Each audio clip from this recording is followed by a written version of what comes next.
Haga Jingialehkai Santos Trophy semi-final hapreng ka Sarwais Persia ya ka Karnataka.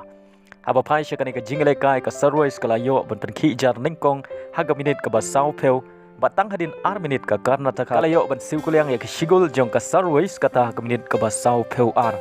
Bat shwa ban kut ka kela step ka Karnataka kalayo biang ban tap ya ka gol ka ba ar. Bat haga kilometer ka Karnataka kalayo biang ban tap ya ka gol ka balai. Bat Haduh bukut ka Jingialehkai ka Karnataka kalala ban pelim ya ka Sarwais dalai lakawai. Bat leng bagani ka Jingjop ka Karnataka kan ya kendu Persia ya ka Meghalaya haka final jong ka Santos Trophy mentau snem arah jar ar peulai. Haka Jingialehkai first round jong ka Copa do Brasil ka klub jong Suarez ka Grêmio kalala ban pelim da Arlandot Persia ya ka Compinis. Haka Jingialehkai kelabasan jong ka FA Cup ka Grimsby Town kalala ban pelim ya ka Southampton da ar lakawai.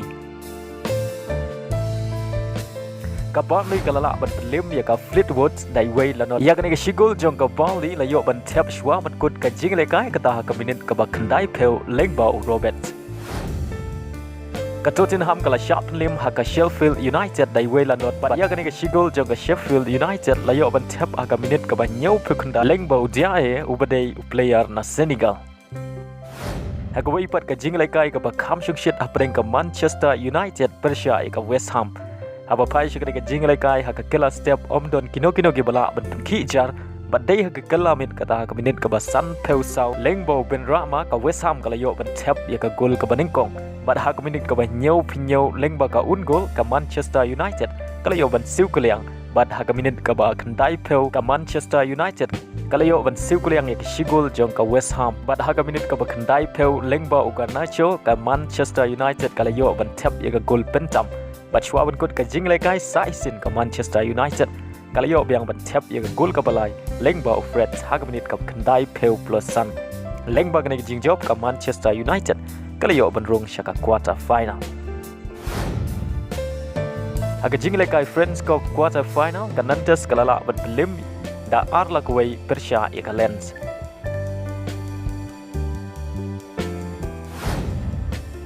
Haka way pat ka Taurus kalala ban pelim sok dan riu lakawai Persia ya ka Rodex. Haka way pat ka Jingialehkai apreng ka Marseille Persia ya ka Annecy.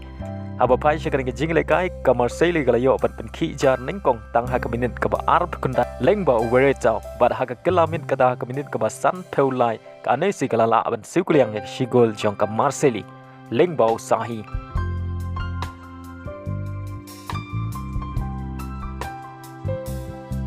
Batang hadin riu minit kata haka minit ka ba san peu kundai lengba umawaga ka Annecy kalayo ban tap ya ka gol pentam. Bat haka minit ka ba pra peu san ka Marseille kalayo ya ka penalti Henry Alexis Sanchez ula penle no ya ka penalti haka ba keeper ulala ban telakam ya ka bol ba ula Kynjat. Bat shwa ban kut ka Jingialehkai kata haka minit ka ba khandai peu plus riu ka Marseille kalayo ban tap ya ka gol penyakai lengba mughe. Bat Haduh bukut ka Jingialehkai paro art legitim kiyane damar argul. Badai haga penalti shootout ka bakhan riu Ngut ka Annecy kalala bat pelim da nyaulan riu Persia ya ka Marseille. Bat leng bagani ka Jingjop ka Annecy kalayo ban rung syaka semi final jong ka Friends Cup mentau snam.